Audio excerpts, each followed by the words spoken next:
لو أنزلنا هذا القرآن على جبل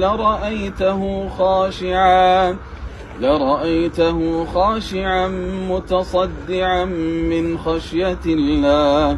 وتلك الأمثال نضربها للناس لعلهم يتفكرون. هو الله الذي لا إله إلا هو عالم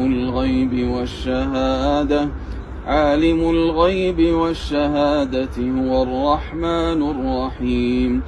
هو الله الذي لا إله إلا هو الملك القدوس السلام المؤمن المهيمن العزيز الجبار المتكبر. سبحان الله عما يشركون.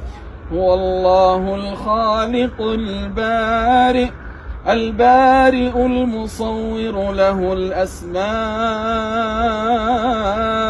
الحسنى، يسبح له ما في السماوات والأرض وهو العزيز الحكيم.